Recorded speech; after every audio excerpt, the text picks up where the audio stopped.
오늘 설교 제목은요, 여호와의 돌아보심, 여호와의 돌아보심이라는 제목으로 함께 말씀을 나누겠습니다. 여러분은 혹시 아기가 태어날 때의 모습을 기억하십니까? 아기가 태어날 때 어떤 모습으로 태어났는지 여러분 아세요? 옛날에 한 전도사님이 아기를 낳았습니다. 아기를 낳았는데 그게 너무 힘들잖아요. 너무 힘들게, 너무 아프게 그렇게 아기를 낳았는데요. 그러니까 정신이 조금 몽롱했습니다. 정신은 몽롱해져 갖고 아기는 태어났습니다. 태어났는데 아기가 울지 않았던 것입니다. 아기가 그냥 가만히 있는 거예요. 태어난 아기를 이 전도사님이 보면서 하나님이 우리 믿는 집에 참 조용한 아이를 주셨구나. 그 생각이 들더랍니다. 왜 믿는 집, 교육자 집안의 아이가 별나면 얼마나 구박을 많이 받겠습니까? 그런데 이 아이가 태어나서 그냥 가만히 누워 있으니까 하나님이 우리 집에는 이렇게 조용한 아이를 주셨구나. 그 생각이 문득 들더랍니다. 그런데 전도사님이 그렇게 생각하는 그 순간에 있잖아요. 의사 선생님이 막 아이 입에다가 손가락을 넣고요, 막 아이 엉덩이를 막 두드립니다. 예, 그러더니 이제 애가 엉해 엉해 엉해, 애가 이제 울기 시작했습니다. 그 애기가 막 의사 선생님이 급하게 아이를 엉덩이를 두드리고 애가 우는 그때 이 전도사님이 정신이 몽롱했던 이 전도사님이 의사에게 물었어요. 왜 그렇게 아이를 때리셨습니까? 왜 그렇게 아이를 때렸어요? 하고 물었습니다. 그때 이 의사 선생님이 하는 말이 이것입니다. 태어나서 울지 않는 아이는 죽은 아이입니다. 예, 태어나서 울지 않는 아이는 죽은 아이입니다. 예, 그렇습니다. 여러분들, 아이는 태어나면 웁니다. 왜 우는지 아십니까? 의학적으로는 그렇답니다. 우리의 폐가, 이제 애가 응애하려면 숨 안 쉬고는 안 되잖아요. 하면서 응애 하고 올 때 숨을 확 들이쉬면 그때 이 폐가, 구겨진 폐가 쫙 펴진답니다. 그래서 폐 활동의 시작이 울음이랍니다. 그리고 애가 우는 이유가 그것이랍니다. 나 이제 생명 가졌어. 그러니까 생명 가진 첫 신호가 뭐냐면 우는 겁니다. 여러분들 아마 다 태어날 때 다 울었을걸요? 기억 안 나시죠? 기억은 안 나겠지만 여러분들 태어날 때 다 울었을 것입니다. 왜 울었냐고요? 그 울음은요, 내 폐를 이렇게 펼치는 과정이고요. 그 울음은요, 내가 생명을 가졌어 라는 그 첫 신호인 것입니다. 여러분, 그런 데 있잖아요. 여러분들이 그 생명을 가져서 으앙 하고 울었습니다. 그런 여러분의 삶에 이제 절망에서 내가 소망으로, 예, 고통에서 기쁨으로 내 인생이 이렇게 바뀌는 그 과정마다 그래 내가 새로운 사람이 되어서 새로운 생명이 되어서 여러분 그렇게 감격하며 운 적이 있으십니까? 태어날 때 생명을 가져서 으앙 하고 울었던 것처럼 여러분들 우리의 삶이 여러분들 그냥 여전히 그냥 똑같은 삶을 살아오셨습니까? 아니면 내 삶이 고통에서, 예, 이제는 기쁨으로, 절망에서 소망으로 내 인생이 완전히 팍 바뀌면서 내가 새로운 생명이 되었구나, 내가 새로운 사람이 되었구나. 그래서 그 생명을 가진 울음을 터뜨리며 사셨습니까? 여러분 인생은 어떤 인생입니까? 오늘 여기 오신 여러분들은, 예, 맞습니다. 이제 내가 새로운 생명을 가지게 되었다는 이 감격의 눈물, 이 감격에 응애 하고 우는 그 복이 있기를 주의 이름으로 축원합니다. 여러분, 오늘 성경 얘기가 그렇습니다. 오늘 성경의 시작은 기근입니다. 기근이었어요. 예, 베들레헴 땅에 기근이 있었습니다. 그때 여러분들 나오미의 남편이 이제 이 기근에서 우리가 못 산다, 우리가 모압으로 내려가자. 예, 나오미의 남편이 그렇게 말합니다. 예, 나오미는 알고 있습니다. 모압인과 암몬이의 모압인과 암몬이는 여호와의 총회에 들지 말라. 무슨 말이냐면 모압 사람하고 암몬 사람은 도덕적으로, 윤리적으로, 종교적으로 아주 부패한 사람이기 때문에 그런 사람들과 상종하지 말라 이 말입니다. 이게 하나님의 말씀이에요. 근데 있잖아요, 나오미는 이 하나님의 말씀을 알았어요. 그래서 모압 사람은 상종하면 된다 안 된다? 안 되는 걸 압니다. 알고 있는데 근데 여러분들 어떡합니까? 내가 사는 베들레헴이 먹을 게 없어요.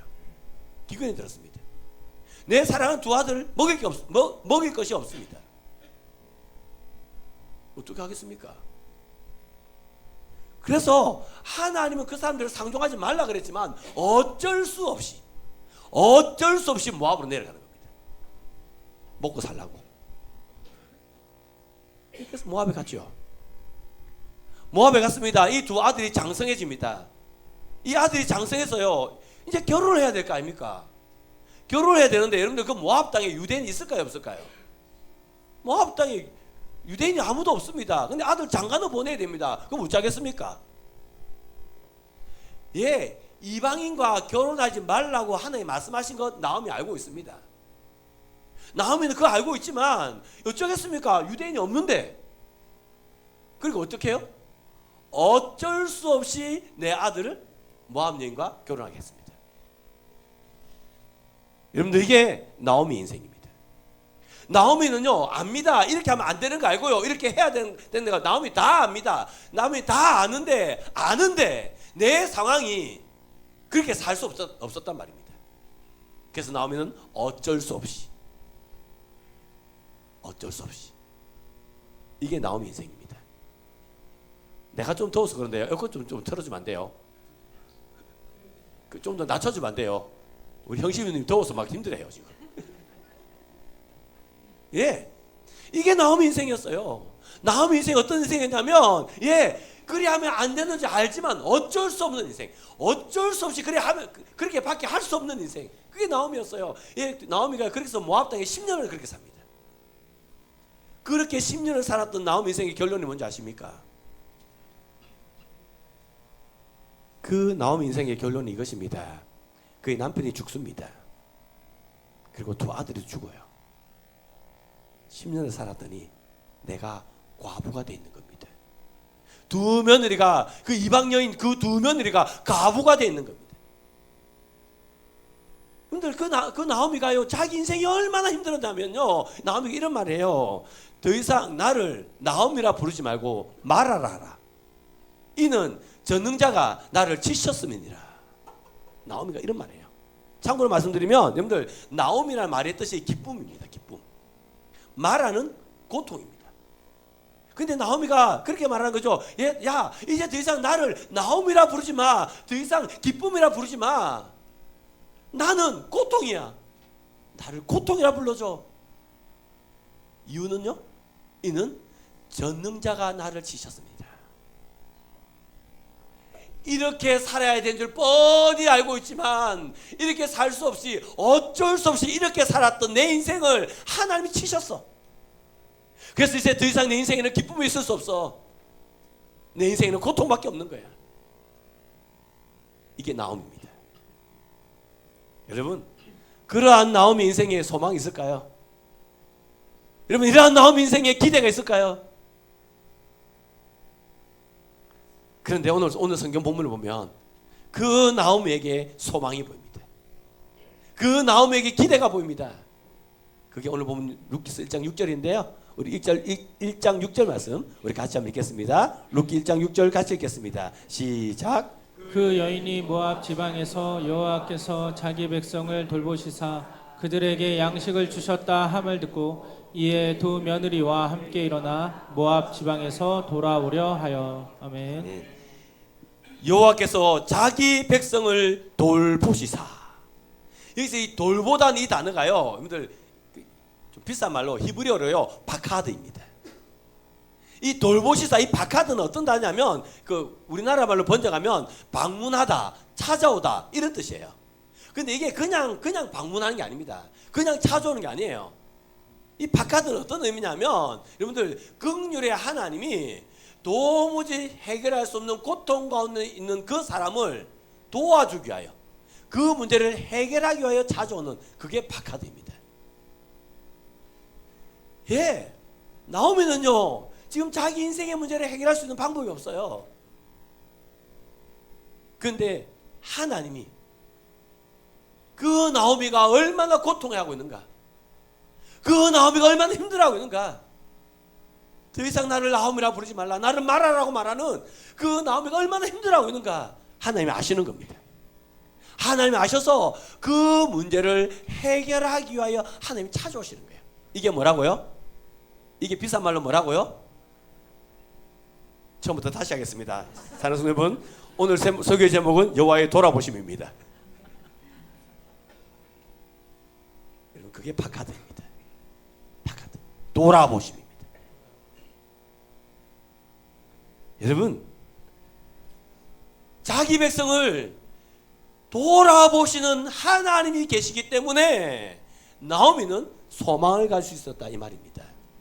근데 여러분 자기 백성을 돌아보시는 하나님 은혜가 저와 여러분에게는 필요 없습니까? 여러분은 자기 백성을 돌아보시는 하나님 은혜 없이도 살 수 있으십니까? 그 김홍신 작가가 쓴 겪고 보면 안다라는 시가 있습니다. 옛날에 우리 중학교 때인가 고등학교 때인가 하여튼 김홍신 작가 글 진짜 많이 읽었거든요. 근데 이분이 시도 쓰셨더라고요. 그 시가 겪고 보면 안다입니다. 제가 읽어드리겠습니다. 굶어 보면 안다. 밥이 하늘인걸. 목마름에 지쳐보면 안다. 물이 생명인걸. 아파 보면 안다. 건강이 엄청 큰 재산인걸. 이런 뒤에 안다. 그것이 참 소중한걸. 이별하면 안다. 그이가 천사인걸. 지나보면 안다. 고통이 추억인걸. 불행해지면 안다. 아주 작은 것이 행복인걸. 죽음이 닥치면 안다. 내가 세상의 주인인걸. 겪어보면 안다. 김홍신이 쓴 겪어보면 안다는 시입니다. 저는 이 시가요 딱 읽는 순간에 공감 100이었습니다. 맞다. 저는 이 시를 딱 읽는 순간에 이거 맞다 이랬습니다. 왠지 아십니까? 제 아내가 저에게 종종 했던 말이 있습니다. 당신은 내가 없어봐야 내가 귀한 줄 안다. 제 아내가 그 말을 종종 했기 때문에 아주 익숙한, 너무너무 익숙한 시입니다. 여러분 그렇지 않습니까? 목마름에 지쳐보지 않으면 여러분들 물이 생명인 걸 어찌 알겠습니까? 제 아내가 했던 말처럼 이별하면 안다. 그것이 천사인 걸. 제 아내가 날개가 없어서 그렇지 천사인 것을. 막 확 와닿죠, 여러분들. 근데 여러분들 이 시의 첫 식구 한번 보실래요? 첫 식구. 굶어보면 안다. 밥이 하늘인 걸. 이게 무슨 말입니까? 굶어보면 안다. 배고픈 게 고통인 것을. 이게 이래야 될 거 아닙니까? 근데 저는 두 번째 식구부터는 다 이해가 되는데 첫 번째 식구가 이해가 안 됐어요. 굶어보면 안다. 밥이 하늘인 걸. 이게 무슨 말이야? 도무지 이해가 안 됐습니다. 그래서 공부했죠. 모르면 공부해야 됩니다. 여러분들. 제가 공부 안 했겠습니까? 여러분들. 공부하니 그렇더라고요. 여러분들 그 김지아라고 하는 노동운동가가 있습니다. 저희들 대학 다닐 때 이분 아주 이렇게 이분 책 많이 읽었던 김지아라고 하는 노동운동가가 있습니다. 이분이 쓴 시가 있는데요. 밥이 하늘입니다. 라는 시가 있어요. 제가 이번에 이게 이제 설교 주면 공부하다 알게 됐습니다. 김지아라는 분이 밥이 하늘입니다라는 시를 썼는데요. 이 시 내용이 그겁니다. 여러분들 하늘은 나만 보는 거예요. 우리 다 같이 봐야 되는 거예요. 근데 하늘은 나만 보는 거 아닙니다. 우리 다 같이 보는 겁니다. 저는 그렇습니다. 때때로요 너무 답답할 때가 있습니다. 너무 답답해서 숨이 안 쉬실 때가 있습니다. 여러분 그럴 때 있으십니까? 예, 저도 그렇습니다. 너무 답답해서 숨이 안 쉬실 때가 있습니다. 그럴 때가 되면요 제가요 제 사무실에 있다가요 제가 밖으로 나갑니다. 밖으로 나가서 제가 고개를 들고 하늘을 봅니다. 그러면요 그 높은 하늘에 구름이 싹 떠가지고 갑니다. 떠나. 그래서 제가 구름이 움직이는 걸 보는 거죠. 그 높은 하늘에 구름이 움직이는 걸 보면요 나도 모르게 숨이 쉬어져요. 예, 그게 하늘입니다. 너무너무 답답할 때에, 너무너무 힘들 때에 하늘을 보면 안 쉬어지던 숨이 쉬어져요. 여러분 숨 안 쉬시는 분 계시면 여러분들 그 하늘 한번 보시기 바랍니다. 숨이 쉬어져요. 또 여러분들 저는 어릴 때 그랬습니다. 어릴 때 있잖아요. 그 높은 하늘을 보면서 제가 꿈을 꿨습니다. 그 높은 하늘을 보면서 제가요 꿈을 꿨다고요. 나는 커서 이런 사람이 되어져야지. 그게 하늘 아닙니까? 하늘은 그런 겁니다. 하늘을 보면서 꿈을 꿀 수 있고요. 하늘을 보면서 위로받을 수 있고요. 하늘을 보면서 여러분들 숨도 쉴 수 있고요. 그게 하늘이라고요. 그 하늘은 여러분 나 혼자만 보는 게 아니라 모두가 다 봐야 되는 겁니다. 근데 김지아 씨는 그렇게 말한 거죠. 밥이 하늘이다. 그러면 밥은 나 혼자 먹는 거란 말이에요? 다 같이 농갈라 먹는단 말이에요?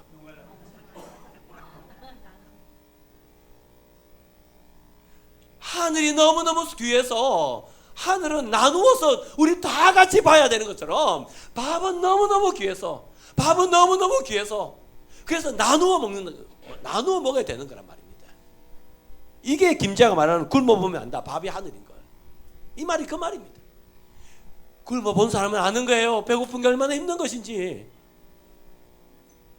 그래서 누가 배고픈 사람이 와서 네 배가 고파요 라고 말하면 굶어본 사람은요 그 사람 손잡고 CU죠. CU 맞나? CU? 예, 그 있잖아 우리 집 옆에 있는 거 그거. 예, 그 내가 배고파요 그러면 여러분들 굶어본 사람은요 손잡고 CU 데리고 갑니다. 가서 밥 사 여기 제가 돈 낼 때는 뭐 하나 들고 오세요. 그 얘기 합니다. 굶어본 사람은. 근데 있잖아요. 요즘에 저기 쟤들 중딩 고딩들 쟤들은 어릴 때 있잖아요. 우리는요 밥 한 번 물라면 숟가락 들고 형님이 한 숟가락 먹기 전에 내가 두 숟가락 물기라고. 맞죠? 그 딱 어머니가 뭐막 넣고 막 비벼 놓으면 숟가락 딱 잡고 엄마가 무으라 할 때가 기다리는 거죠. 이제 무으라 이러면요 형님이 두 숟가락 먹기 전에 먼저 달려가서 막 숯이 넣지 않습니까? 씹는 건 딥니다 여러분들. 그건 다 먹고 씹는 거지. 어디 여유있게 씹어가면 먹어요. 우리는 그랬었습니다. 우리는 배고픔이 뭔지 아는 사람들이라고요. 쟤들은요 안 먹는다고 맞은 아들입니다. 쟤들은 배고픈 게 뭔지 몰라요. 쟤들에게 내 배고프다 그러잖아요. 그럼 쟤들 뭐라고 말하는지 아세요? 라면 사 먹으라 그럽니다. 무슨 차이인지 아시겠습니까? 무슨 차이인지 아시겠어요? 굶어 보면 안다. 여러분들 안 먹으면 배고픈 건 다 압니다. 쟤들도 알아. 너 안 먹으면 배고픈 거 알지? 쟤들도 압니다. 근데 쟤들이 아는 거하고 내가 아는 건 달라요. 굶어 본 사람이 배고픔이 뭔지 아는 거하고 그냥 아련히 아는 거하고 완전히 다른 겁니다. 그래서 굶어 본 사람은 배고픈 사람을 보면 뭐라도 하나 먹이고 싶어요. 아니면 지갑에 없는 돈은 꺼내갖고 한 푼이나 주고 싶어요. 밥이 하늘이기 때문입니다. 근데 쟤들한테 밥은 하늘은 아닙니다. 예, 이게 지금 김홍신 작가가 하는 말이 이것입니다. 사람은 그냥 아는 거하고 겪어봐서 아는 거는 완전히 다른 거다. 그래서 사람은 겪어보면 안다. 김홍신 그렇게 얘기하는 겁니다. 여러분 그렇지 않습니까? 여러분 그렇지 않아요? 저희 어머니 연세가 80이 넘으셨습니다. 저희 어머니 연세가 80이 넘으셨는데요. 한 5세? 그러니까 한 10년 전에, 한 10년 조금 전에 어머니를 뵈러 가게만 가면 어머니가 저를 보고 웃어요. 그리고는 어머니가 똑같은 말을 뵈러 갈 때마다 저를 보고 울면서 똑같은 말을 하세요. 그 말이 뭔지 아십니까? 어머니가 그 말하면 저는 별것도 아닌 걸 엄마가 왜 우노? 저는 그러면 엄마를 보고 있는데 어머니는 뵈러 갈 때마다 그 얘기 하셨어요. 얘기가 그겁니다. 저희 집이 부산에 연산동에 있었거든요. 부산 연산동. 저희 집 바로 옆에가 거제리 시장이 있었습니다. 거제리 시장이 있어서 어머니가 장을 보러 가시면 제가 어릴 때부터 어머니 따라갔습니다. 제가 어머니를 따라간 이유는 딴 게 아니라 어머니가 장을 보면 그 물건이 무겁지 않습니까? 그래서 제가 어머니 그 장바구니 떨어줄 거라고 제가 어릴 때부터 어머니 따라서 시장을 갔었습니다. 지금 이 얘기는 내가 착하다 그 얘기하고 있는 겁니다. 반응이 없으시네. 예, 맞습니다. 제 어릴 때 착했습니다. 어릴 때 착해가지고 사실 중학교 때도요, 제 어머니 따라 그 시장 따라다니면서 그 무거운 수박 내가 들고 다녔습니다. 그 기억이 있습니다. 근데 제가 어머니 말씀이 그렇습니다. 제가 엄마가 시장 간다 그러면 엄마 따라서 따라 나온답니다. 그리고 어머니 장바구니를 두고 따라다니면서 어머니가 콩나물 사면 콩나물 담고 뭐 사면 뭐 담고 고기 담으면 고기 담고 그러면 그 무거운 걸 어머니 억지로 두고 어머니가 됐다 내가 들게 캐도 끝까지 내가 들고 따라다녔답니다. 그런데 어머니가 하시는 말씀이 그것입니다. 어머니 따라다니면서 시장 따라다니면서 뭐 하나 사달라고 한 적이 없답니다. 여러분 우리 어릴 때 그랬어요. 시장 가면 있잖아요. 통닭 있잖아요. 통닭집이 저기 쫙 있었습니다. 그러면 그 기름 있잖아요. 닭을 한 마리 통째로 넣어가지고 다 굽어가지고 튀겨가지고 탁 나와서 그걸 다다다다닥 줄 세워 놨습니다. 우리 시장은 그랬습니다. 그리고요 우리 시장에는요 오뎅 공장이 있었습니다. 그래서 그 오뎅 공장에서 이제 막 나온 따끈따끈한 그 오뎅을 그 공장 앞에서 팔았습니다. 그 냄새 지깁니다. 그리고 여러분 도너스도 안 있었겠습니까? 호떡도 안 있었겠습니까? 여러분들 시장 가면요 맛있는 게 여기저기 뭐 천지로 이렇게 널려져 있는 겁니다. 그러면 여러분들 그 어린 아이가 어머니 그 장바구니 두고 따라다니면서 그게 얼마나 먹고 싶었겠어요. 근데 제가요 어머니께 엄마 나 뭐 먹고 싶어 제가 그런 말 안 했답니다. 근데 딱 한 번 제가 어머니한테 엄마 나 호떡 먹고 싶어요. 딱 한 번 그랬답니다. 근데 어머니가 그 호떡을 안 사줬답니다. 그리고 그게 한 50년 지났습니다. 50년이 지났어요. 그게 왜 기억이 나겠어요? 저는 기억이 없거든요. 저는 기억이 없는데 50년이 지나서 어머니가 그게 기억이 난 겁니다. 그래서 어머니 편 그대로 해도 되겠죠? 예. 어머니 편 그대로 하면 내가 독한 년이지. 내가 독한 년이지. 내 아들이 뭘 잘 사달라 말도 안 하는 내 아들이 그 호떡 하나 사달라는데 내가 그걸 안 사줬어. 어머니가 그러면서 우십니다.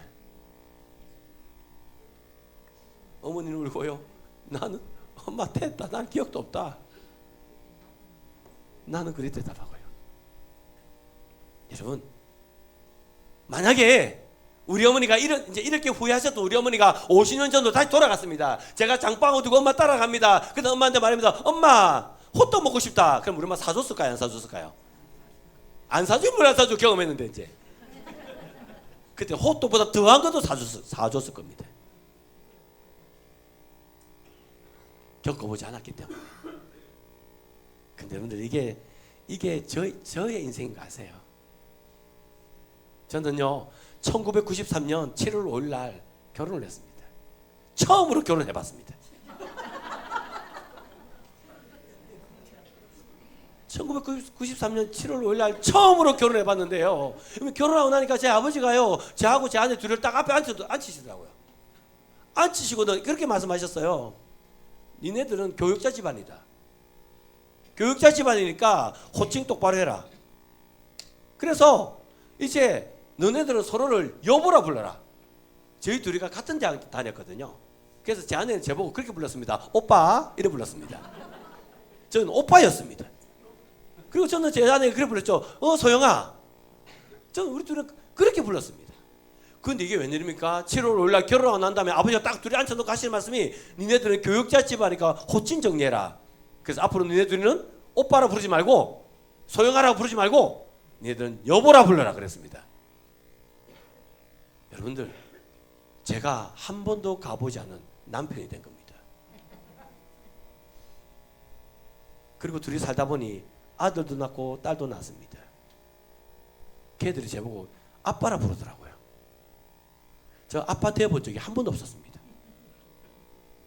그런데 얘들이 저보고 아빠라 부릅니다. 예, 그래서 저는요 맞습니다. 한 번도 가보지 않은 길, 예, 한 번도 해보지 않은 아빠 역할을 해야 됐고요, 한 번도 해보지 않은 남편 역할을 해야 됐습니다. 예, 그러면서 제가요 여러분들 한 번도 해보지 않았으면서 얼마나 잘난 척 많이 했는지 아십니까? 내가 뭐 하나 선택하고 결정하면서요 내가 마치 다 아는 것처럼 제가 그렇게 얼마나 제가 여러분들 생색내면서 여러분들 아빠 역할 남편 역할 했는지 아십니까? 그렇게 아빠 역할 남편 역할 여보 우리 결혼한 지 얼마 됐어요? 32년? 우리 결혼한 지 32년 됐답니다. 이렇게 32년을 살고 나서 보니까요, 여러분들 제가 후회할 일이 많을까요, 안 많을까요? 저 후회할 거 많습니다. 저 열심히 살았거든요. 저 열심히 살았는데 있잖아요, 저 후회할 거 진짜 많습니다. 제가 그렇게 32년 살았는데요, 저희 아이들 속에 상처 있을까요, 없을까요? 제 아들 속에 상처 많습니다. 제 아내는 안 그렇겠습니까? 여러분, 제가 결혼 한번 해보고 그 다음에 제 아내를 결혼했으면 제가 그런 실수 안 했습니다, 여러분들.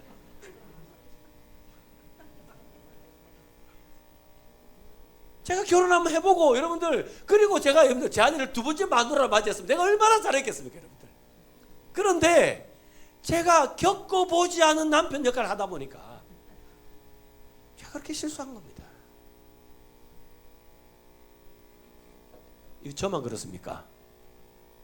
다 그런 거 아닌가요? 다 그런 겁니다.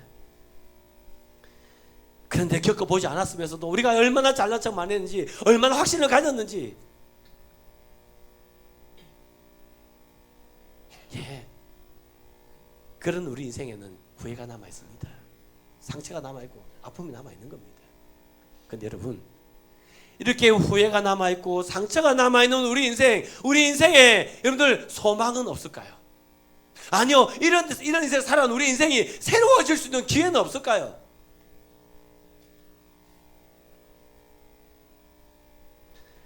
창세기 3장을 보시면, 이 성경의 맨 시작이 창세기거든요. 창세기 3장을 보시면 아담과 하와가 하나님 먹지 말라고 한 선악을 알게 한 나무 씨가를 먹는 얘기가 나옵니다. 아담과 하와는 압니다. 선악을 알게 한 나무 씨가를 먹으면 네가 정령 죽으리라. 선악을 알게 한 나무 씨가를 먹으면 죽는다는 것 아담과 하와는 알고 있었습니다. 그런데 여러분들, 아담과 하와가 그걸 먹지요. 그걸 먹고 난 다음에 하나님 찾아오세요. 찾아오셔서 아담에게 물으십니다. 아담아, 내가 먹지 말라고 한 선악을 알게 한 나무 씨가를 네가 먹었느냐? 라고 하나님 아담에게 물으셨어요. 그때 아담의 대답이 뭔지 아십니까? 하나님이 내게 주신 저 여자가 주어서 먹었습니다. 무슨 말이냐면, 하나님이 저 여자를 나에게 주셨는데 저 여자가 먹으라고 주니까 내가 어쩔 수 없이 먹었다, 이 말입니다. 저는 이 아담의 대답, 저는 공감합니다. 저는 이 아담의 대답 공감해요. 왜냐하면 여러분들, 제가 집에서 저녁밥을 먹습니다. 제가 집에서 저녁밥을 먹으면요, 제 아내가 저녁을 주는 그 밥 양이 있잖아요, 맨날 달라요. 매일 다릅니다. 어떤 날은요, 이렇게 밥공기 있으면 밑에 깔아서 줍니다. 어떤 날은요, 밥공기 위로 밥을 줍니다. 밥 양이 달라요. 그럼 제가 그러죠. 밑에 깔아서 나올 때는, 여보, 밥이 좀 적은 것 같아. 그럼 아내 그래요. 당신이 배가 고파 그렇다. 그래 말이에요. 당신이 배가 고파서 밥이 작아 보인다. 아내 그렇게 얘기합니다. 어떤 날 밥이 이렇게 밥 위로 올라가 있어요. 밥공기 위로. 그럼 그러죠. 여보, 밥이 좀 많다. 그럼 아내 그래요. 당신 지금 배가 불러서 그렇다. 제 아내는 그렇게 말합니다. 근데 여러분들, 밥그릇은 거짓말 하지 않습니다. 아니, 지금 밑에 깔렸잖아요, 지금. 그럼 작은 거 맞고 위로 올라가면 많은 거 맞잖아요. 근데 제 아내는 그거를 인정을 안 합니다. 그리고 제 아내는 그렇죠. 그 밥솥에 밥이 조금 많이 남아있으면 그거 다 주는 겁니다. 먹고 치우려고. 밥솥에 밥이 좀 조금밖에 없으면 그럼 어떻게 해요? 깔아서 주는 겁니다. 근데 여러분들, 제가 배가 별로 안 고픈데 그날 밥솥에 밥이 많이 남아 있어가지고 아내가요 위로 이렇게 덮어, 이게 아시겠죠? 밑으로 한 그릇, 위로 한 그릇 이래 줍니다. 그래 주면요, 제가 그 밥을 남길까요? 다 먹을까요? 전 다 먹습니다. 왜 다 먹는지 아시겠습니까? 내가 버리기 아까워졌으니까 먹어야 될 거 아닙니까? 예. 그러니까 내 사랑하는 아내가 줬으니까 먹어야 될 거 아닙니까? 그래서 저는 적으면 적은 대로 다 먹고 많으면 많은 대로 다 먹습니다. 저는 그렇거든요. 그런데 지금 아담만 보십시오. 아담은 이거 먹으면 안 되는 줄 알아요. 아는데 내 사랑하는 아내가 지금 이거 먹으라 준 겁니다. 그러니까 아담은 어떻게 해야 되겠어요? 어쩔 수 없이. 먹으면 안 되지만 어쩔 수 없이 먹는 겁니다. 예. 그래서 이제 하나님께서 이제 하와에게 물으시죠. 네가 어찌하여 그리하였느냐? 하와에게 물었어요. 그랬더니 하와가 하는 말이 그것입니다. 뱀이 꼬아서 꿰어서 내가 그리하였습니다. 그렇게 말합니다. 무슨 말이에요? 뱀이 안 꼬았으면 내가 선악을 알게 나무 씨가 안 먹었을 건데 뱀이 꼬았기 때문에 내가 어쩔 수 없이 먹었단 말입니까? 여러분들 이게 우리 인생이라고요. 우리 인생이 죄를 짓게 되는데 그 죄의 출발이 뭐냐면 일이 하면 안 되는 걸 뻔히 알지만 어쩔 수 없이 이겁니다. 이거 어쩔 수 없이. 여러분 그런 데 있잖아요. 김홍식 작가의 말처럼 겪어보면 안다는 이 말처럼 우리가요 어쩔 수 없이 먹고 난 다음에 그 결과가 너무너무 큰 비참이다. 이걸 겪어봤다면 먹었을까요? 안 먹었을까요? 그러면 안 먹죠. 근데 어쩔 수 없이 먹은 이 결과가 얼마나 비참한지 아십니까? 결과가 이렇습니다. 여러분 이제요 아담과 하와가 에덴 동산에 쫓겨나요. 쫓겨났는데 그때 하나님이 아담이 하신 말씀이 그거예요. 네 이마에 땀이 흘러야 땅의 소산을 먹으리라. 그러니까 먹고 살라 그러면 이제 땀을 흘리면서 수고해야 된다 이 말입니다. 여기 계신 남성 동지 여러분, 먹고 살기 힘드시죠? 여러분들 다 살만하신가 봐요. 예, 저 자식 먹여 살리기 힘드시죠?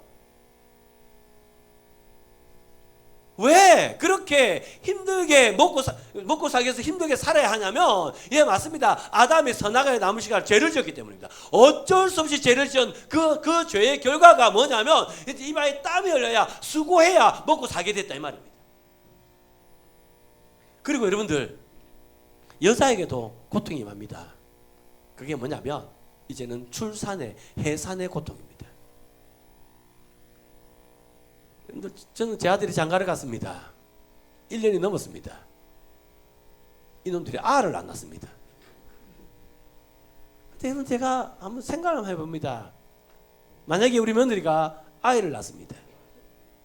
그리고 저한테 전화를 하겠죠. 아버님, 딸이든 아들은 저 상관없습니다. 하여튼 뭐 하나 낳았습니다. 만약에 그렇게 우리 며느리한테 우리 아들이나 며느리 전화를 받으면 저 좋아서 막 기뻐서 어찌할 줄 모를 것 같습니다. 여기 손주 있는 분들 그러시죠? 아무리 무덤덤하고 아무리 무뚝뚝한 있잖아요. 사람도요 손주 놓으니까요 그 카카오톡에 그 그림이 바뀌더라고요. 여기 할아버지 중에서 카카오톡에 손주 사진 아니고 아내 사진 있는 분 손 한번 들어 보이소. 다 손주 사진 아닙니까? 아무리 무뚝한 할아버지도요 다 손주 사진 그거 다 넣어놨더라고요. 그만큼 좋다 말 아니겠습니까? 예, 맞습니다. 우리 집안에 한 생명이 태어나는 거 그거 정말 기쁜 일입니다.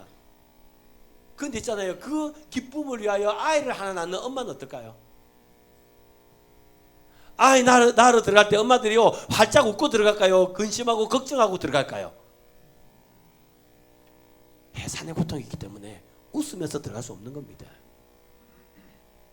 예, 그렇습니다. 여러분들 아이 하나 낳는 게 그렇게 힘이 듭니다. 여러분 그 아이 하나 낳아서 먹고 사는 게 그렇게 힘듭니다. 여러분 우리 인생이 다 그런 거예요. 우리 인생이 다 그렇게 고통 속에 사는 겁니다. 여러분 중에 혹시 그런 분 계십니까? 왜 나만 이렇게 먹고 사는 게 힘드냐고. 아니요, 나도 힘듭니다. 누군가 그러더라고요. 목사님은 주일날 설교만 한번 하면 되는 거 아니냐고. 나도 그런 줄 알았습니다. 아입디다. 힘도 써야 되고요. 머리도 써야 되고요. 다 빠졌지 않습니까?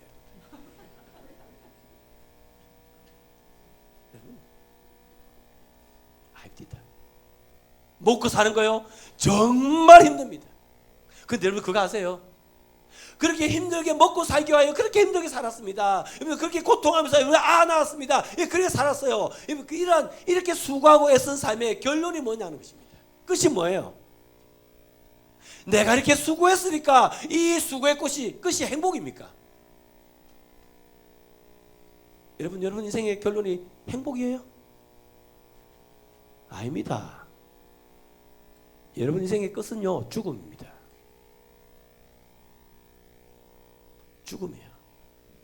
오늘도 그렇습니다. 우리 교회 집사님 부부가 지금 오늘 예배 못 드립니다. 오늘 행복나무 축제라서 나는 봉사 이거 한다, 니는 봉사 이거 한다. 그래서 그분들이 다 봉사 뭐 할 거라고 다 정해놨습니다. 다 정해놨는데 남자 집사님의 형수, 여자 집사님의 윗동서가 돌아가셨습니다. 그래서 오늘 교회 봉사하기라고 다 정해놨는데 갑자기 지금 상가 갔습니다. 여러분, 이거 남의 얘기 아닙니다. 여러분들에게 남의 얘기처럼 들릴지 모르겠지만 이건 남의 얘기 아닙니다. 나는 이거 해야지, 나는 저거 해야지, 내가 힘들어도 버티고 살아서 나는 이렇게 하면 살아야지. 우리 다 그러고 삽니다. 그러고 사는 그 인생의 끝이 뭐냐면 나도 모르는 그날에, 나도 모르는 어느 순간에 흙으로 돌아가는 겁니다. 이게 우리 아닙니까? 여러분, 이런 우리 인생에 소망이 있습니까? 좀 좋은 집을 샀다고요? 자식이 공부 잘해서 좋은 대학 갔다고요? 그게 어때서요? 그게 왜요? 그게 죽음이 끝인 우리 인생에는 아무런 소망이 못 되고 아무런 기쁨이 못 된다는 거 지금 제가 말씀드리는 겁니다.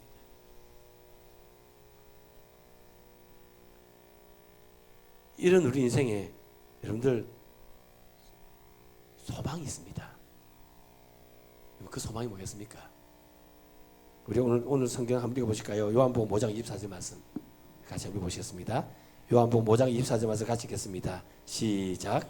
내가 진실로 진실로 너희에게 이르노니 내 말을 듣고 또 나 보내신 이를 믿는 자는 영생을 얻었고 심판에 이르지 아니하나니 사망에서 생명으로 옮겼느니라. 아멘. 여러분들, 파카드의 하나님, 내가 얼마나 힘들어하는가, 내가 얼마나 고통하는가, 그 고통을 알아서 우리를 찾아오시는 그 하나님, 돌아보시는 그 하나님, 그 하나님이 이 땅에 오시는 것입니다. 그리고 그 하나님이 우리의 죄를 용서하시기 위하여 십자가에 달려 죽으시는 것입니다. 내 죄를 다하여 십자가에 달려 죽으신 것입니다. 그리고 그 예수님께서, 그 하나님께서 우리에게 하신 말씀이 뭐냐면 사망에서 생명으로 옮겼느니라. 선언입니다. 파카드의 하나님, 그 긍휼의 하나님이 나와 여러분이 얼마나 절망의 삶을 사는지, 얼마나 고통하고 사는지, 빠둥빠둥 그러고 살아도 해결할 수 없는 그 문제 앞에서 얼마나 한숨 쉬고 사는지 하나님은 아신단 말입니다. 그래서 그 하나님이 그 나오미에게 찾아오셔서 파카드의 하나님 되신 것처럼 나에게도 찾아오셔서 파카드의 하나님, 돌보신 하나님이 되어주시는 것입니다. 그래서 이제 우리가 우리의 힘으로는요, 우리의 방법으로는요 소망을 찾을 수 없지만 사망에서 생명으로 옮겼느냐는 그 하나님 말씀이 우리에게 소망이 되는 겁니다. 여러분, 알베르트 까뮈라는 사람을 여러분 아실 겁니다. 그 사람은요 43살에 노벨 평화상을 받아요. 노벨 문학상을 받아요. 근데 여러분들, 이게 최연소랍니다.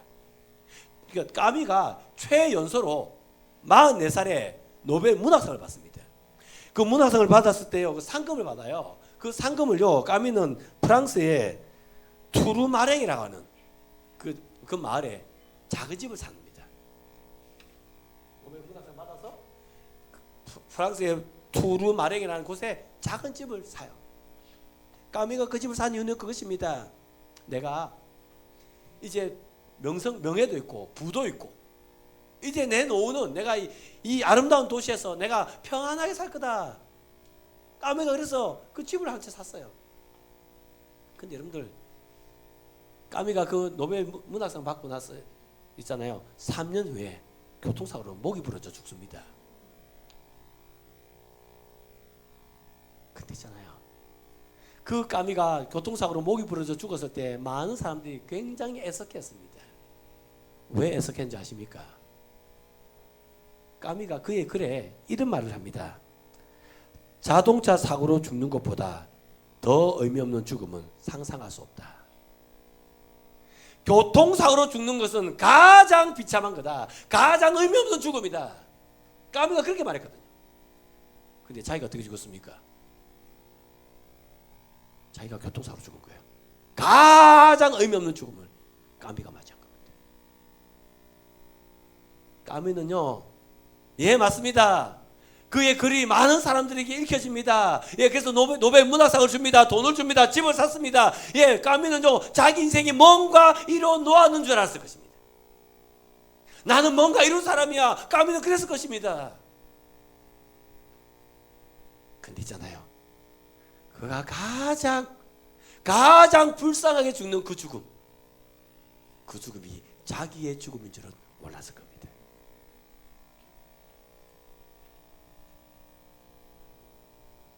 여러분, 이 세상 살면서 뭔가 이뤄놓은 것 같습니까? 아니요, 이 세상 살면서 뭔가 이룰 수 있을 것만 같습니까? 아닙니다. 까미를 보십시오. 까미를 보십시오. 아닙니다. 그것 갖고 그것이 우리의 기대가 되고 우리의 소망이 될 수는 없다는 말입니다. 그런데 우리 하나님이 박하대의 하나님으로 이 땅에 오셔서 우리를 돌아보셨습니다. 그리고 그 하나님께서 이제 너는 사망에서 생명으로 옮겼느니라 말씀하십니다. 그 말씀을 듣고 그 말씀을 믿는 자는 이제 새 생명을 얻을 것입니다. 여러분,